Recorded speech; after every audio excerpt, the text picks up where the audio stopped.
Now, authorities say there is no indication of any risk to the public or to public health from the derailment of a train in Ohio over the weekend. And for those keeping track at home, it is derailment number 2 involving a Norfolk Southern train in just the state last month in the state of Ohio. 28 cars this time of a cargo train toppled over between Dayton and Columbus. This was on Saturday. You're looking at the pictures. Officials said no hazardous materials were involved. We had a pretty good idea what we were looking for. We got up there, the 3 agencies, the hazmat coordinator, myself, and the Ohio EPA made the determination that it was safe, so there was no hazards, both groundwater, air, nothing like that. Toxic chemicals spilled last month when 38 rail cars of a different Norfolk Southern train derailed in East Palestine, and officials conducted a controlled burn being their term, trying to burn the substances leaching from those trains, what the trains were carrying. Joining us now is Robert Sumwalt. He's a CBS News transportation safety analyst and the former chairman of the NTSB. Bob, it's always great to have you here with us to talk about these types of things. What will investigators look for as they examine this latest crash? Is it anything different or in addition, considering what happened just last month in the same state by the same company? Yeah, well, good afternoon, Errol. I think they will go in. They're going to look at the mechanical condition of the train. They'll be looking at the track to see if there's anything with the track that could have caused the derailment. They'll also be looking at the operation of the train to see how the locomotive engineer may have operated the train. So those are the basic things that the NTSB will be looking at in this particular derailment. So, Robert, you identified 3 variables there. There's the engineer, the person driving the train. There are the train cars, and there is the track.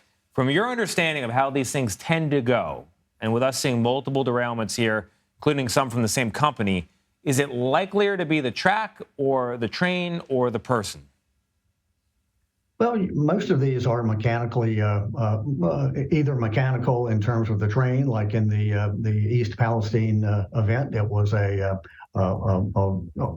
bearing on the train itself, on a wheel bearing, and many times it's a track defect. So those, if I had to put money on it, I would say it would be one of those 2 factors. It's also getting quite bumpy in the skies, not just on the railways, Bob. There have been a number of airline incidents from just over the weekend, including a bird strike that forced the plane to make an emergency landing when birds get in the way and get into the engine. What do we know about that case and about what happened? Errol, what we do know is that the Boeing 737 operated by Southwest, the bird apparently was ingested by the right-hand engine, the number 2 engine, and of course it created smoke in the smoke and fumes in the cabin there. I did note by reading the reports that people were trying to grab for their oxygen mask. That's not the best idea because those oxygen masks are not designed to give you 100% oxygen.